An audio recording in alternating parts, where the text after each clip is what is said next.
It seems like at this time of year, every website, every newsletter, every YouTube channel is offering shopping and gift giving advice, and also a bunch of affiliate links for your convenience.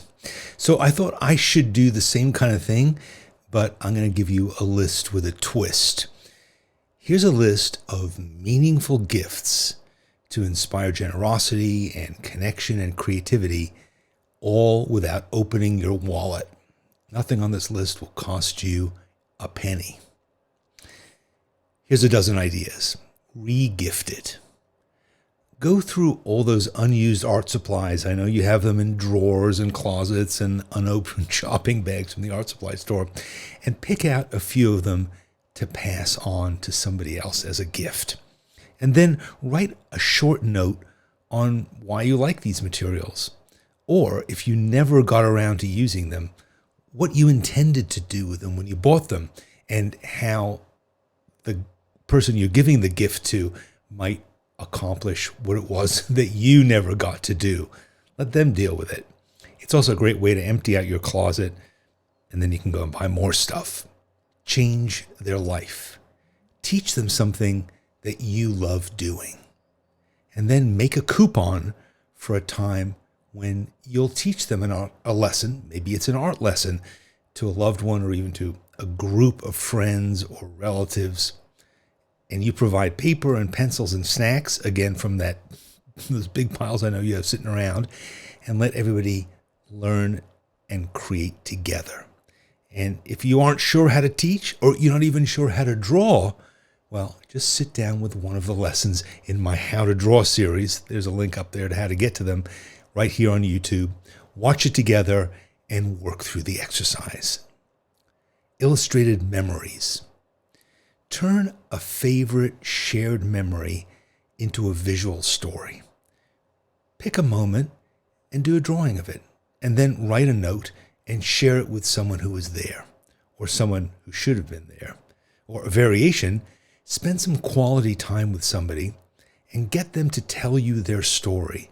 And as you listen, do a drawing of it as they tell it to you. And again, it doesn't matter how great your drawing skills are. What matters is the thought and the love that you're putting into it. Collaborative artwork. Start a drawing or a painting or a collage and pass it around among a group of friends or family members to continue developing it. Everybody adds a little bit onto it together, and the result will be a piece that you all own together. If you really love it, everybody gets to own it for a month or two here and there and hang it on their wall and then pass it on. Sketchbook swaps. Exchange a sketchbook with a friend or a family member, and you fill in pages of it for each other. And then at the end of the year, at the end of 2025, give it back to them. A unique shared keepsake, maybe of all the times you thought about them, or all the fun things you did together, or maybe just a record of your life that you want to give to them. Artist date. Invite somebody to an artist date with sketchbooks in hand. Do some urban sketching, or drop into a life drawing class, or visit a museum, and then exchange your interpretations, your feelings about it over a cup of coffee at the end of the date. Again, doesn't matter what your skill level is. It's a great thing to do together using art as the thing you have in common. Live portraits. Offer to draw someone's portrait in real time while you sit with them. It's an unforgettable experience for both of you. Now, you might be really worried about this, and you might say, oh my gosh, I don't know how to draw them. So what? Try it out. The point is the experience that you'll have together as you're making this. And even the anxiety that you feel about making it, work that into the whole experience. Make it fun and joyous. Again, nobody expects you to make a perfect photographic rendering of the other person, but to connect with them, to study them, to enjoy them, to have a wonderful conversation while you're drawing, and maybe then say to them, okay, your turn, now you draw me. A photo portrait.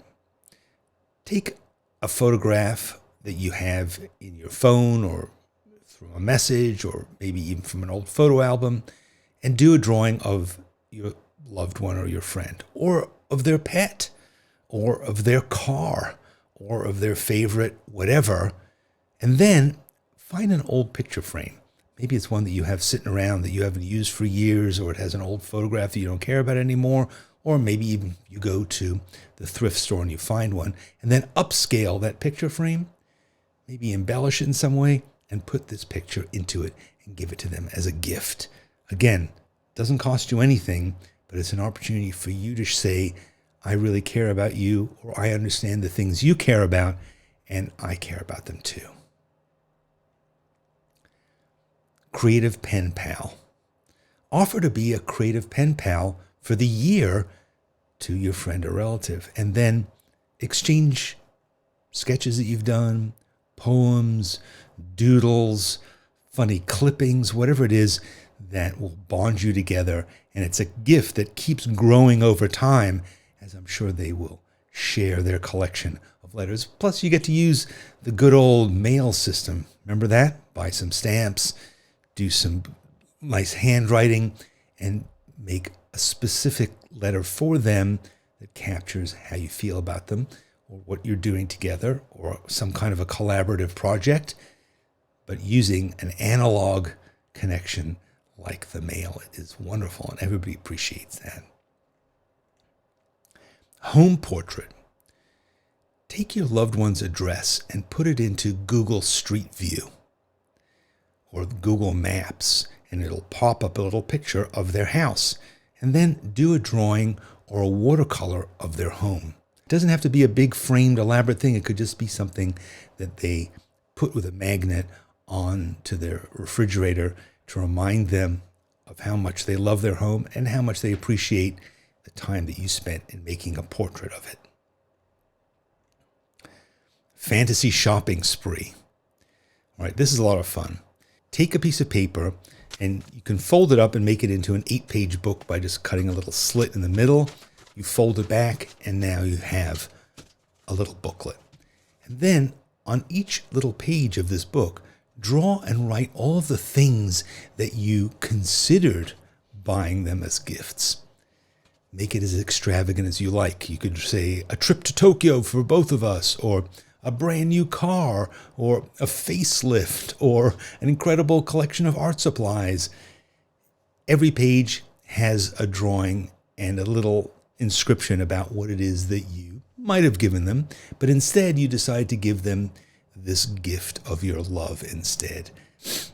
The gift that keeps on giving? Sign them up for a free subscription to Danny's Essays.